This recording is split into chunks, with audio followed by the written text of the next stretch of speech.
লালু আলমের লাঠি, মাননীয়ার ব্রেন আর পশ্চিমবঙ্গের কয়লা পাচার, এই তিনটি এখন ওতপ্রোতভাবে জড়িয়ে গেছে। এরকম কয়েকশো পাতা আমার কাছেও আছে। এই যে কোন ডেটে কাকে কার মাধ্যমে লালা টাকা দিয়েছিল তা সব এভাবে লিপিবদ্ধ করে আছে। মাননীয়ার কাছে বলতে চাই যে আপনি চ্যালেঞ্জটা নেবেন নাকি? এই লালার ডায়েরির প্রতিটি পাতা ফাঁস করব। অনুপ মাঝি বা লালার কাণ্ডে প্রথম লালার যে মেন অ্যাকিউজড, যিনি ওই পুরুলিয়ার ভামুরিয়া গ্রাম থেকে টাকা নিয়ে এসে কলকাতার আসল আসল জায়গাগুলিতে দক্ষিণ কলকাতায় পৌঁছে দিতেন, সেই গণেশ কুমার বাগাড়িয়া, তার ইন্টারোগেশন রিপোর্ট আজ প্রথম পাতাটি দেখালাম। যদি প্রয়োজন হয় প্রতিটি পাতা, প্রতিটি প্রশ্ন পিএমএলএ অ্যাক্টের 50 নম্বর ধারা রেকর্ড করা বয়ান ইডির সামনে যা আপনাদের সামনে তুলে ধরব। আর একজন বামাপদ দে, তারও ইন্টারোগেশন রিপোর্ট আপনাদের দেখালাম। এই রিপোর্টগুলি যদি সামনে নিয়ে আসি, সম্মান থাকবে তো মাননীয়া? গদ্দার অ্যাডপ্টেড সন হয়ে গেছে। গদ্দারের থ্রুতে টাকা দেয়, সাথে আছে এক জগন্নাথ। জগন্নাথের থ্রুতে টাকা যায় শুভেন্দু অধিকারীর কাছে, আর শুভেন্দু অধিকারীর থ্রুতে টাকা যায় অমিত শাহর কাছে। মাননীয়ার কাছে বলতে চাই যে আপনি চ্যালেঞ্জটা নেবেন নাকি? এই লালার ডায়েরির প্রতিটি পাতা ফাঁস করব। যে লক্ষণ রেখার কথা বলছেন সেই লক্ষণ রেখা আপনি অতিক্রম করে যাচ্ছেন। ফলে আমাকেও কিন্তু এবার আমার কাছে যা নথি আছে তা প্রকাশ করতে হবে, আমি তা করব। আর আপনার এই আইপ্যাক ব্যাকপ্যাক,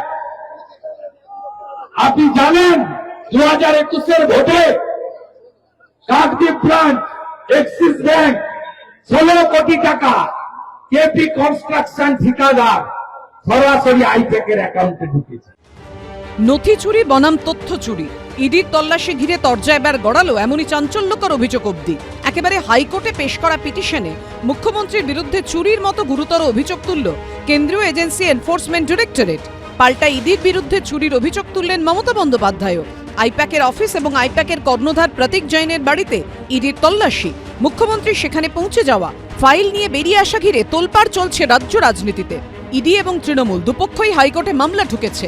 হাইকোর্টে ইডি যে পিটিশন জমা দিয়েছে তার 9 নম্বর পৃষ্ঠায় একটি পয়েন্টের হেডিং দেওয়া হয়েছে, ডিজিটাল ডিভাইস ও নথি জোর করে চুরি এবং বেআইনিভাবে সরানো। ইডির পিটিশনে এই হেডিংয়ের আন্ডারে অভিযোগ করা হয়েছে আইনত তল্লাশি চলাকালীন পুলিশকে সঙ্গে নিয়ে ইডির হেফাজত থেকে জোর করে digital device, electronic storage media এবং অপরাধ সংক্রান্ত গুরুত্বপূর্ণ নথি চুরি করেন মুখ্যমন্ত্রী।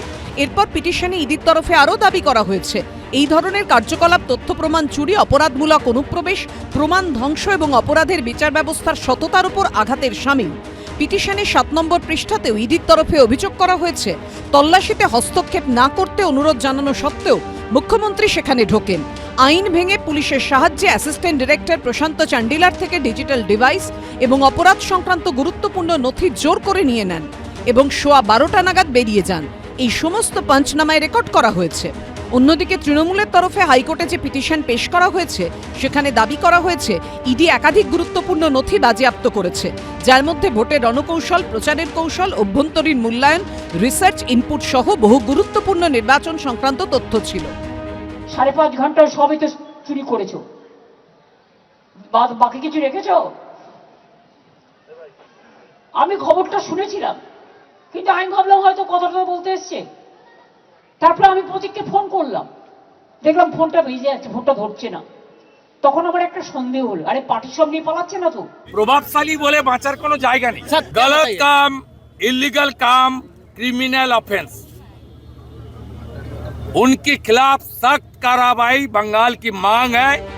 তবে মুখ্যমন্ত্রী ইডির বিরুদ্ধে তথ্য চুরির অভিযোগ তুললেও ইডির পিটিশনে দাবি করা হয়েছে মুখ্যমন্ত্রী আসার পর তাদের পক্ষে আর কিছু বাজেয়াপ্ত করা সম্ভব হয়নি, কোনো ব্যাকআপও নেওয়া হয়নি। নিরাপত্তার কারণে তল্লাশি অভিযান বন্ধ রেখে ফিরে আসতে হয় ইডি আধিকারিকদের। এই প্রেক্ষিতে ইডির তরফে আদালতে আবেদন জানানো হয়েছে তল্লাশি চলাকালীন অবৈধভাবে জোর করে সমস্ত digital device, electronic record, storage, নথি নিয়ে যাওয়া হয়েছে যেভাবে সেগুলি অবিলম্বে বাজেয়াপ্ত করা হোক এবং ফরেনসিক সংরক্ষণের জন্য ইডি হেফাজতে দেওয়া হোক। নথি উপকরণ হস্তান্তর করার সময় কিছু যাতে নষ্ট না হয়, ক্ষতিগ্রস্ত না হয়, এ ব্যাপারে আদালত নির্দেশ দিক। ডিজিটাল ডিভাইস ও ইলেকট্রনিক্স রেকর্ডগুলো যেন ক্লোন, ডিলিট না করা হয় সে ব্যাপারেও অন্তর্বর্তী নির্দেশ দিক আদালত। পাল্টা তৃণমূলের তরফে পিটিশনে দাবি করা হয়েছে, বেআইনি তল্লাশি অভিযানে যে গুরুত্বপূর্ণ নথি, তথ্য, ইলেকট্রনিক ডিভাইস বাজেয়াপ্ত করা হয়েছে সেগুলি যেন তদন্তের স্বার্থে কোর্টের কাছে জমা রাখার নির্দেশ দেওয়া হয়। সৌভিক মজুমদার, প্রকাশ সিনহা ও শিবাশিস মৌলিকের রিপোর্ট, এবিপি আনন্দ। এবিপি আনন্দ, এগিয়ে থাকে, এগিয়ে রাখে।